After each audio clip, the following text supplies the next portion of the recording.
ഗവിക്ക് പോരുന്നോ? നമ്മുടെ ഗവി ബസ്സിൽ നിന്നുള്ള കഴിഞ്ഞ ദിവസത്തെ ഒരു കാഴ്ചയാണ് കേട്ടോ ഇത്. നമ്മുടെ വെള്ളക്കൊമ്പനെ കണ്ട് കുറച്ചു നേരം അവനിങ്ങനെ നോക്കി നിൽക്കും. പിന്നെ ഒരു വരവാണ് അടുത്തേക്ക്. അവൻ്റെ രാജാവാണെന്ന് മനസ്സിലാക്കി കഴിയുമ്പോൾ മാറി നിന്ന് തുമ്പിക്കൈക്കൊരു തുഴലുണ്ട്. ഒരു രക്ഷയില്ല കേട്ടോ, ഒന്ന് കണ്ടു നോക്ക്. ശരിക്കും ഗവി യാത്ര എന്ന് പറഞ്ഞ യുവന്മാരുടെ ഇടയിൽ കിടന്നുള്ള നമ്മുടെ വെള്ളക്കൊമ്പൻ്റെ ആറാട്ടാണ്. നിങ്ങളൊരു മലയാളിയാണെങ്കിൽ, ഒരു കേരളീയനാണെങ്കിൽ ജീവിതത്തിൽ ഒരു പ്രാവശ്യമെങ്കിലും ഒന്ന് ഗവിക്ക് പോയിരിക്കണം. അതും നമ്മുടെ ആനവണ്ടിയിൽ.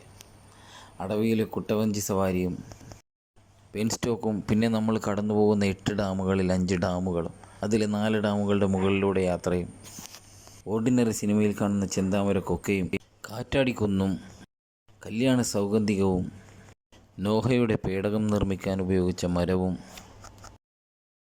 പിന്നെ യുവന്മാരുടെ എല്ലാം ഇടയിൽ കിടന്നുള്ള ഒരു അന്യായ വൈബും, ഡ്രൈവിങ്ങിൻ്റെ ടെൻഷനോ മറ്റുത്തരവാദിത്തങ്ങളോ ഒന്നുമില്ലാതെ അന്ന് കണ്ടെത്തുന്ന പുതിയ സുഹൃത്തുക്കളുമായി ഒരു അൺലിമിറ്റഡ് ആഘോഷം. ഇത് നമ്മുടെ KSRTCയിൽ മാത്രം.